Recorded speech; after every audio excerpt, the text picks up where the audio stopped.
Hey everyone! Today we're making mandu. They're tasty Korean dumplings, like little pockets of yummy goodness. You can steam them, boil them, or even fry them until they're super crispy. Mandu are a really popular snack in Korea. People love eating them with friends and family. You can find them everywhere, from fancy restaurants in Seoul to little street food stalls in New York, Louisiana, San Francisco, or even Chicago. There are tons of ways to make mandu. You can use all sorts of fillings and wrappers. Some people love meaty fillings, others like veggie ones.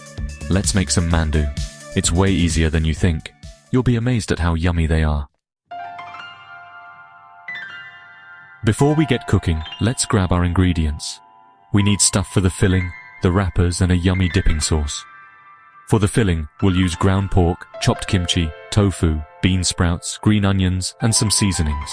Don't worry, you can change up the ingredients if you want. Mandu wrappers are easy to find at Asian grocery stores. They're thin and round, perfect for holding all that yummy filling. You can also buy pre-made dipping sauce, or make your own with soy sauce, vinegar, and a little bit of chili flakes.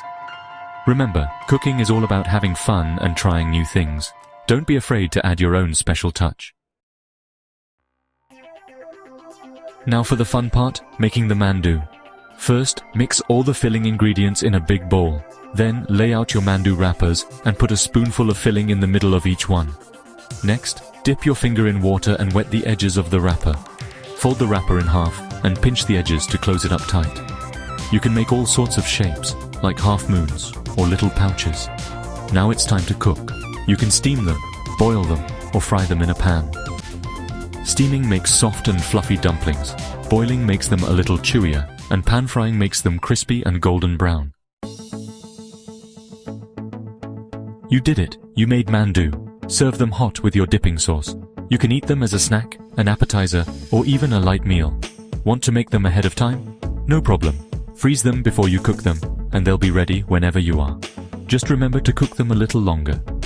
Mandu are super versatile.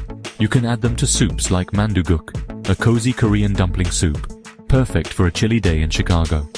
You can also try different fillings like beef, chicken, or just veggies. Making mandu is a great way to learn about Korean culture and share yummy food with your friends and family. Enjoy!